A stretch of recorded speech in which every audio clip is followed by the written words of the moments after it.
Welcome to Ram Taapi's vlogs channel. ఈరోజు ఎంత powerful అయిన దేవాలయాన్ని సందర్శిస్తున్నాము. ఒకటి కాండ్రకోట నూకాలమ్మ తల్లి టెంపుల్, తర్వాత పెద్దాపురం మైడమ్మ తల్లి టెంపుల్. ఈ వీడియోలో నూకాలమ్మ తల్లి మరియు మరడమ్మ తల్లి దేవాలయాల యొక్క స్థల పురాణం, ఆలయ విశేషాలు తెలుసుకుందాం. లాస్ట్ వీడియోలో మీకు తెలుగు తిరుపతి ఉన్న శ్రీ శృంగార వల్లభ స్వామి దేవాలయం చూపించాను కదండి.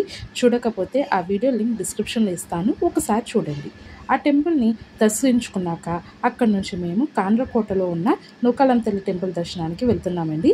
ఈ టెంపుల్ తొలి తిరుపతి ఆలయానికి దగ్గరలోనే ఉంటుంది, జస్ట్ 5 minutes దూరం ఉంటుందండి. మీరు ఈ 2 టెంపుల్స్ని కవర్ చేసుకోవచ్చు.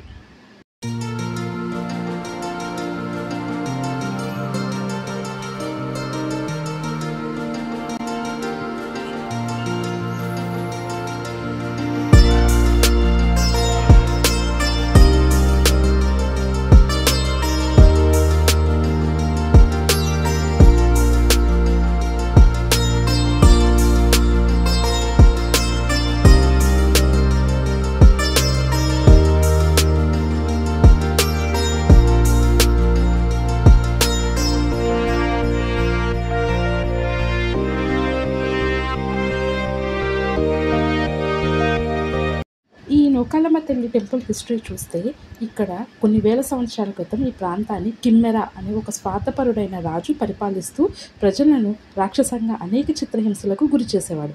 అతను పెట్టే కష్టాలు ఓర్చలేక ప్రజలు సమీపంలో ఉన్న మరొక ధర్మాత్ముడైన మహారాజు ధర్మకేతుని ఆశ్రయించి రాక్షసరాజు కిమ్మెర బారి నుండి తమను రక్షించమని వేడుకున్నారు. అంతటా ధర్మకేతు మహారాజు ప్రజా సంరక్షణార్థం కిమ్మెరుని పై యుద్ధం చేసి దురదృష్టవశాత్తు ఆ భీకర యుద్ధంలో ఓడిపోయారు. ప్రజల యొక్క అవస్థలు చూసి సహించలేని ధర్మకేతు మహారాజు ఎలాగైనా కిమ్మెరుని వధించాలని ఆది పరాశక్తిని అంకుటిత దీక్షతో ప్రార్థించాడు. అతని తపస్సుకు మెచ్చిన ఆది పరాశక్తి అమ్మవారు ప్రత్యక్షమే ఆమె అంశలోని ఒక అంశను ధర్మకేతు మహారాజుతో పాటు పంపించింది.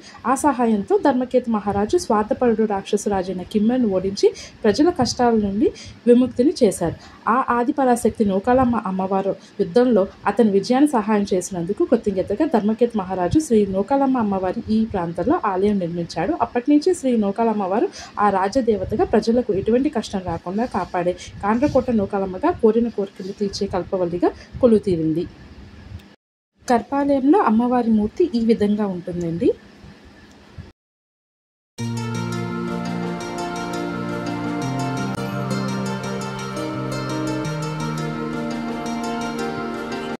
ఇక్కడ నుండి నూకాలమ్మ తల్లి దర్శనం అయిపోయిందండి. అక్కడ నుండి మేము పెద్దాపురంలో ఉన్న మరిడమ్మ తల్లి టెంపుల్కి దర్శనానికి వెళ్తున్నామండి.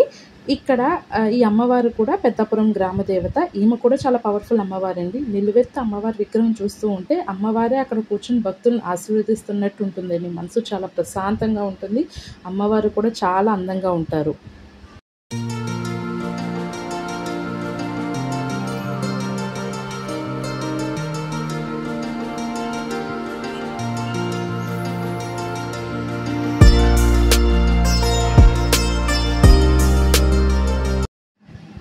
ప్రెజెంట్ టెంపుల్ ఉన్న ప్లేస్లో ఒకప్పుడు పెద్ద ఫారెస్ట్ ఉండేదంటే అండి. 17వ శతాబ్దంలో ఒకసారి పశువులు కాపరి పశువులు అవి కాస్తూ ఉన్నప్పుడు ఒక 16 ఏళ్ళ అమ్మాయి కనిపించి, నేను చింతపల్లి వారి ఆడపడుచుని, నేను ఈ ప్లేస్లో ఉన్నానని మా వాళ్ళకి చెప్పండి అని చెప్పి అదృశ్యమైందంటే అండి.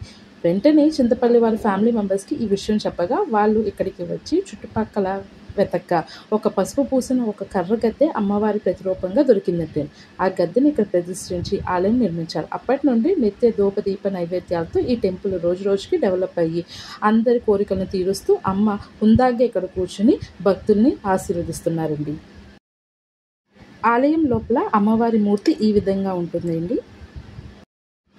ఇవండి మా ఆలయ సందర్శన విశేషాలు.